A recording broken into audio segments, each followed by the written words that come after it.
아침을 다 먹었습니다. 아침을 다 먹고 이제 레에서 바이크를 어떻게 렌트해야 되는지 이거에 대한 설명을 드리도록 하겠습니다. 우선 레에 도착했을 때 바로 차나 바이크는 빌리지 마세요. 네, 지금 고산증에 대한 증상이 어떻게 나올지 모르기 때문에 바로 빌리지 않는 게 좋습니다.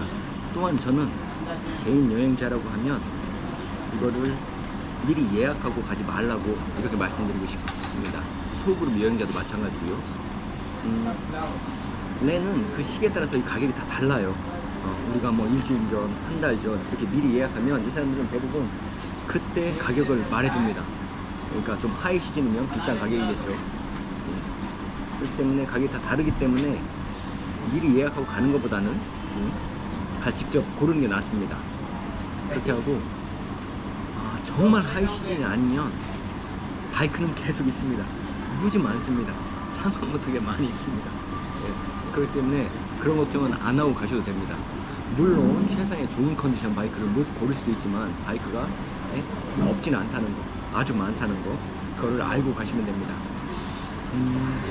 그러면 가격을 어떻게 알고 가냐? 가서 여러 샵들 돌아다니면서 이렇게 보고 하는 것보다는 처음에 여러분들께서 레에 도착했을 때 우선 우리가 이 깊은 곳에 들어가려면 이너 라인 퍼밋이라는 이런 퍼미션 종이를 하나 받아야 됩니다. 예, 이걸 받아야 되는데 이걸 받는 거는 직접 그 오피스에 가면 뭐 400루피 뭐 이렇게 정도 하는데 뭐 6,000원 뭐 이렇게 되는 거죠. 이거를 직접 받으시면 되게 귀찮아요. 왔다 갔다 하고 사무실 가서 서류 작업해야 되고. 그러지 말고 주변에 있는 그 여행사 메인 바자르 있는 여행사에 가면 거기에서 여권만 주면 이걸 받아줍니다. 비용은 뭐 600루피부터 시작하거든요. 그 가격은 좀 왔다 갔다 하는데 가서 한두 곳 가봐서 뭐 600루피면 되지 않냐, 650 그래 하겠다. 그래서 보통 오전에 주면 오후에 나오고 오후 초반에 주면 저녁에 퍼미션이 나옵니다. 그런데 이 퍼미션을 받을 때 여러분께서 가서 요즘 내 이런 바이크 렌탈 분위기가 어떤지 이거를 물으면 됩니다. 거기 가서 여자분들은 잘 모르겠는데 남자분들한테 요즘 뭐 시즌이 어떻게 되냐, 바이크 렌탈 비용이 대략 뭐 최신형 23년형이면 얼마 정도 되느냐면 이 사람들이 바로 거기서 얘기해 줍니다. 예, 그래서 그 분위기를 조금 알고 샵 몇 곳에 가서 가격 어느 정도 하냐, 컨디션이 어떻냐 이렇게 물으면 됩니다. 근데 여러분 한 가지 아셔야 될 게 저도 인도 사람들 많이 만나왔고 지금도 일을 하고 있는데 정말 인도 사람들은 나쁘다는 얘기는 안 합니다. 자기 거 항상 보고 최고의 컨디션이고 모르고도 그렇게 얘기를 해요. 절대 나쁘다는 얘기를 안 합니다. 그렇기 때문에 가서 이건 조금 조심을 하셔야 돼요. 가서 그렇게 하고 바이크를 빌릴 때 어떤 샵에서 빌리는지 제가 말씀을 드릴게요. 우선 가면 정말 많은 샵들이 있습니다. 바이크 뭐 2대 가지고 있는 데부터 뭐 수십 대 가지고 있는 그런 샵들이 있는데 시내에 갈수록 작은 샵들이 있죠. 그렇게 하고 조금 살짝 뭐 500m 나갈수록 큰 샵들이 있습니다. 근데 가능하면 큰 샵에서 빌려야 됩니다. 왜냐? 인도 사람들의 특징 중 하나가 뭐냐면 자기 외에 다른 거를 잘 안 해요. 한 예로 이렇게 말씀드릴게요. 내가 시골에서 조그만 가게를 하고 있어요. 아버지는 뒤에서 농사를 짓고 있어요. 그런데 저는 제 일이 끝나면 아버지 농사일 뒤에 가서 절대 돕지 않습니다. 항상 그런 건 아니겠지만 거의 아버지 농사하는 게 일이고 나는 샵하는 게 내 일이기 때문에 내 일만 합니다. 이걸 다시 돌아와서 샵 사장들은 오토바이 수리 안 하는 경우 되게 많습니다. 조금 배워서 같이 하면 좋을 텐데 기름 안 묻힙니다. 자기 일만 합니다. 렌트 업무만 합니다. 바이크가 정말 완전 고장 났을 때 뭐 엔지니어를 불러서 이거 수리하는 정도. 바이크가 렌트한 다음에 돌아왔을 때 이거를 잠깐 여기 보내서 씻어 가지고 와, 깨끗이 해서 가지고 와, 이 정도 업무 이것조차도 자기가 가져다 주고 오고 이런 거 안 합니다. 사람들이 와서 가지고 가고 이런 식으로, 아니면은 누군가 와서 여기서 차량만 씻어주고 가고 이렇게 움직입니다. 그렇기 때문에 이 작은 샵들의 바이크 컨디션을 정말 알기가 되게 힘듭니다. 그렇게 하고 최신형 바이크, 예를 들어 저도 이번에 23년형 10,000km 탄 바이크를 빌렸는데 이 바이크에 대한 컨디션을 정말 알기가 어렵습니다.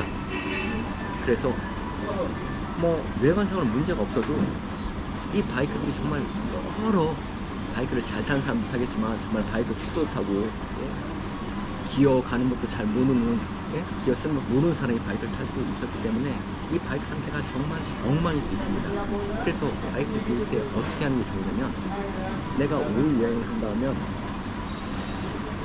5일을 한꺼번에 돈을 페이하지 말고 하루만 내고 내가 바이크 상태를 본 다음에 내가 보고 이거 괜찮으면 내가 이거 다 빌릴 거다, 갔다 왔을 때 문제가 있으면 너 이거 수리해줘라, 문제 있는 거 너가 봐줘야 된다, 이런 얘기를 들은 다음에 바이크를 렌트하는 것도 하나의 방법입니다. 그렇게 하고 처음에 첫날부터 멀리 떠나시면 안 됩니다. 그래서 뭐 예를 들어 내 도착한 첫날은 쉬시고 다음날 내가 잠은 어떻게 자고 있는지, 보상층 여행이 있는지 없는지 이런 것도 보시고, 다음날 근처 뭐 헤미스 사원이라든지 뭐 저쪽 인더스간 합류 지점 거기서 조금 더 갈 수 있고, 그래서 한두 시간 거리를 갔다 오고, 처음에는 짧은 거리 갔다 오고 다음 거리 또 갔다 오고, 이런 식으로 해서 내 바이크 컨디션이 브레이크 감각 좀 익히고 도로 상황 좀 보고, 좌우 운전 상황 보고, 제가 내에서 운전하는 영상은 따로 올릴 건데 그런 것도 파악을 하고, 그러면서 가까운 거리를 두면서 내 바이크의 컨디션을 확인하는 것이 좋습니다. 내에서 여러분 머무실 때 내 메인 바자리에서 가까운 숙소일수록 가격이 좀 비쌉니다. 내 메인 바자리 멀어질수록 호텔은 좋아져도 가격이 훨씬 싸지기도 합니다. 예를 들어 메인 바자리에서 제가 이번에 전 뭐 한 8만원짜리 숙소에서 처음에 머물렀었는데, 여기 숙소는 8만원, 9만원, 뭐 내 메인 바자리에서 한 300m, 200m 이 정도 되는데 거기에서 다시 500m 간 숙소에서도 나중에 머물렀거든요. 호텔 훨씬 좋습니다. 완전 한국 고급 호텔 같아요. 근데 거기랑 또 가격이 같아요. 비슷해요. 큰 차이가 없어요. 이 정도로 메인 바자리에서 떨어질수록 가격이 빡빡하게 늘어나는데, 메인 바자리에서 가까울수록 샵들도 바이크 렌트 샵도 많고, 살짝 이렇게 넘어가면 좀 더 큰 샵도 있습니다.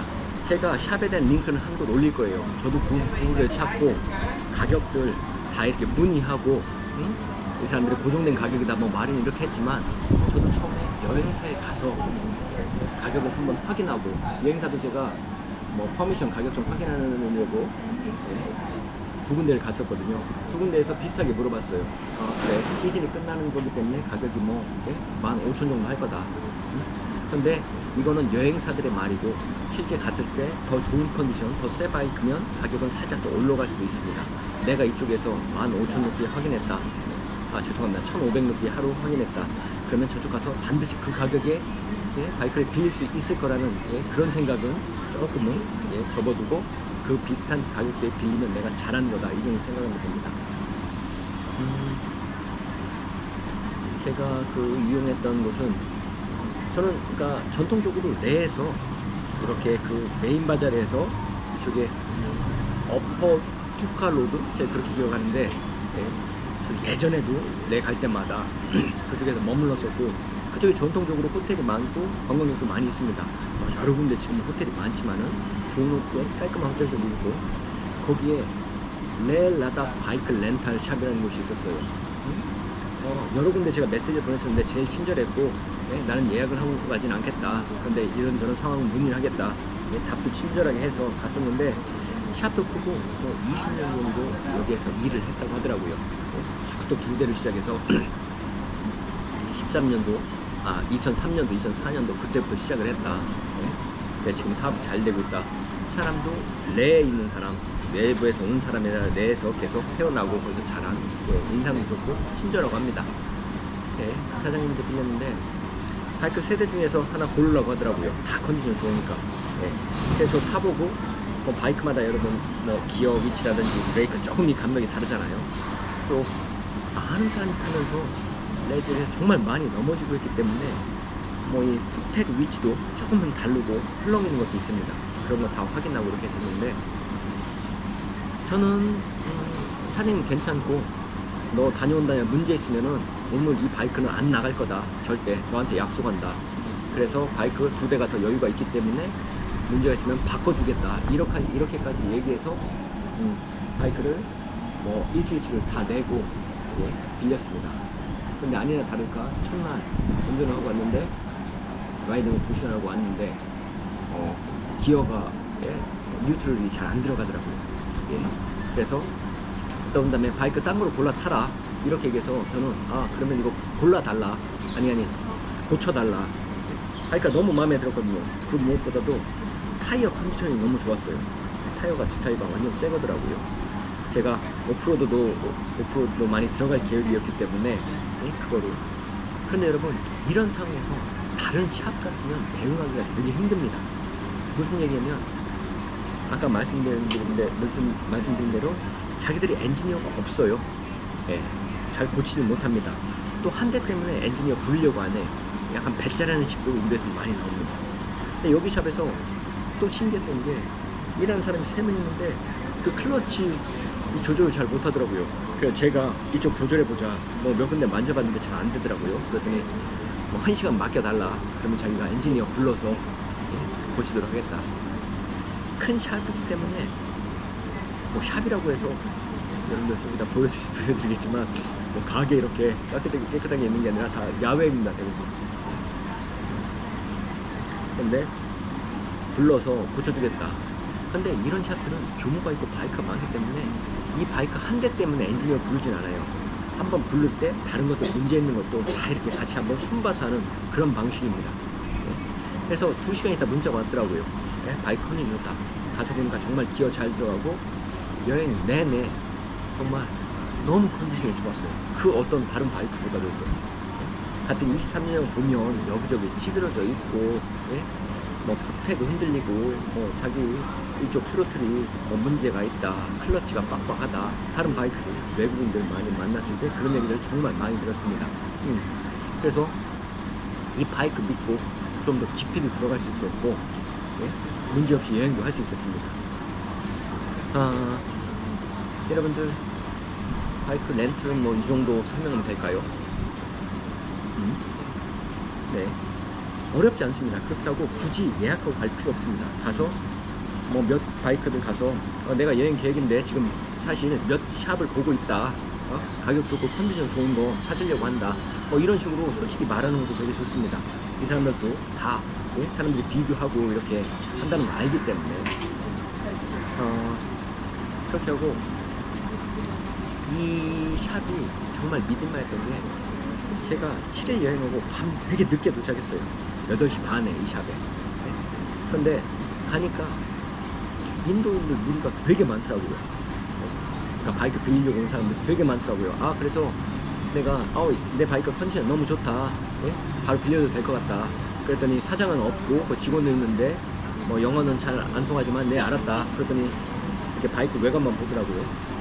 한 가지 여러분, 인도 내에서 바이크 넘어졌을 때 이거 어떻게 수리비 감당해 줘야 되나 이런 생각하실 텐데, 넘어지는 것들 한두 번 핸들 끝에 조금 찌그러지고 백미러 긁히고 이런 것들 하나 뭐라고 안 합니다. 바이크가 부러지지 않는 이상. 그렇기 때문에 그런 거는 전혀 걱정할 건 아닙니다. 그냥 마음대로 타시고 넘어지고, 저도 거의 제공 수준이지만 슬립은 없었거든요. 제공 수준으로 한 번은 받침대 여기 아스팔트 위에다 했는데 아스팔트가 꺼지더라고요. 인도 여기 후장산 때 가시면 알 텐데 아스팔트가 받침대가 바이크 사이드 스탠드가 아스팔트를 뚫고 들어가더니 혼자 넘어졌어요. 그렇게 되고 모래 들어갔다가 예? 넘어진 적 있고, 예?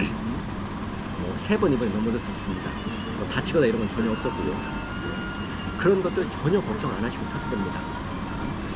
또 여행 중에 혼자 둘이 여행하다가 바이크 고장나면 어떡하지? 예, 이런 생각 하실 겁니다. 그런데 바이크 여행은, 레 라닥 여행은 우리가 뭐 오프로드 어디 이상한 지역 들어가는 게 아닙니다. 저도 오프로드 영상도 올렸지만 이게 큰 길에서 살짝 벗어나서 제가 일부러 오프로드를 지나고 싶어서 가는 거지, 큰 길에서 뭐 제가 뭐 500m 이상 벗어난 그런 길은 아닙니다. 원래 메인 길에서. 그렇기 때문에 여행을 아침 일찍 시작해서 저녁 시간까지 아침 일찍 시작해서 뭐 3시 전에 항상 이걸 끝낸다고 계획을 하면 낮 시간대는 여행자들이 항상 많이 있습니다. 그렇게 하고 되게 도와주는 분위기예요. 인도 사람들은 절대 그냥 지나치지 않습니다. 사람들 어떻게 해서든지 다른 사람을 세워서 현지인을 불러서라도 여러분들 구해줍니다. 또한 9월 중순으로 넘어가지 마시고요. 8월 말까지 이렇게 여행을 만약 하신다면 그룹 여행자들이 되게 많습니다. 그룹 여행자들은 차를 가지고 가는 경우, 뒤에서 엔지니어하고 보조 차량을 가지고 가는 경우가 있어서 수리 장비라든지 타이어, 앞뒤 타이어 하나씩 새 거로 가지고 다닙니다. 교체해주기도 합니다, 여러분. 이거 나중에 이거 어디샵, 제가 빌린 바이크 앞에 어디샵 거니 다 나옵니다. 서로 다 도와주고 하는 이런 분이기 때문에 샵들이 타이어를 교환하든 원래 걸 돌려주든 이런 게 원활하게 돌아갈 수 있습니다. 정말 넘어지기라도 하고 내가 사고가 났다, 이렇게 됐을 경우 정말 이런 쪽 경험이 없다면 혼자 여행을 할 때는 정말 조심해서 하고요. 정말 큰 사고가 나지 않는 이상, 바이크가 뭐 완전 망가지지 않는 이상, 망가졌다 해도 빈 트럭들이 왔다 갔다 합니다. 여러분들이 가는 관광지는 대부분 차들이 왔다 갔다 하는 지역이에요. 그렇게 하고 뭐 바이크를 거기다 놓고 어떻게든지 여러분 핸드폰은 거기서 안 되는 경우가 많아요. 근데 현지인 핸드폰은 거기서 되거든요. 그 회사가 달라서 현지인 핸드폰은 인터넷 안 되고 전화가 되는 경우가 있어요. 그래서 내 바이크 회사한테 여기에서 이거 픽업 좀 해가라. 그럼 비용도 생각보다 비싸지 않습니다. 이틀을 와서 내 바이크를 가져간다 해도 이 비용 뭐 하루에 뭐 10만원, 20만원 정도, 뭐 이 정도 비용, 30만원, 이 정도이기 때문에 그렇게 부담되게 걱정하지 않고 여행해도 괜찮습니다. 물론 다시 말하지만 여러분께서 이상한 곳 정말 깊이 들어가지 않는 이상이요. 또한 요즘 대부분 도로가 다 포장되어 있어요. 정말 놀라운 정도로 거의 다 포장되어 있고 내년엔 또 더 포장되어 있을 거예요.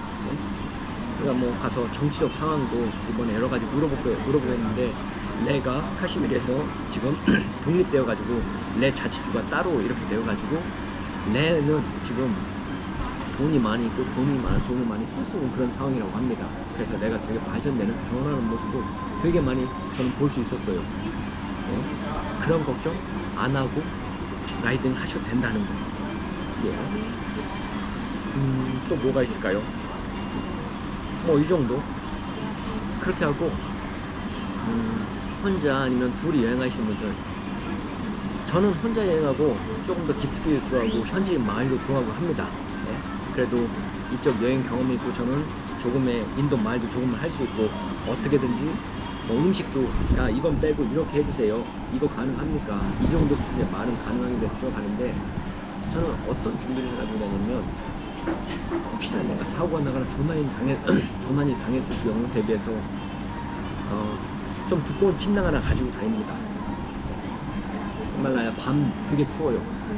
거의 뭐 0도에서 내가 잘 수도 있을 때 버틸 수 있겠다 할 정도로 핫팩도 2개 가지고 다니고, 물통도 하나 내가 마시물 외에 카멜백 외에 하나 보관해서 가지고 다니고, 간식거리도 과자나 초콜릿, 이거 뭐 여행 중에 다 막 가루될 정도로 부서져 있더라고요. 그런 것도 일부러 하나는 넣어 가지고 다닙니다.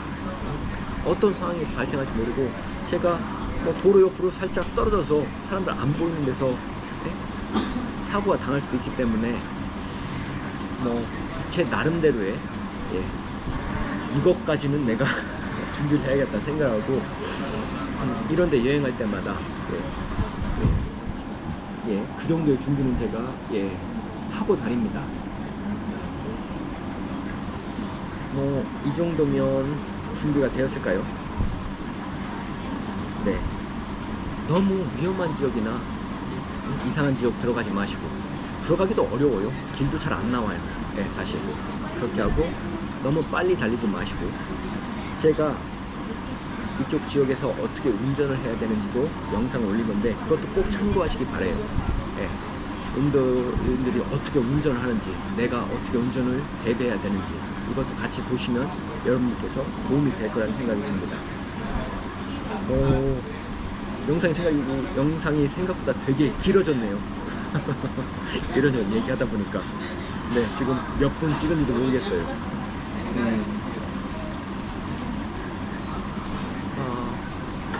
한 가지만 더 추가로, 고산증 저는 고산증이 되게 심하게 오는 사람입니다.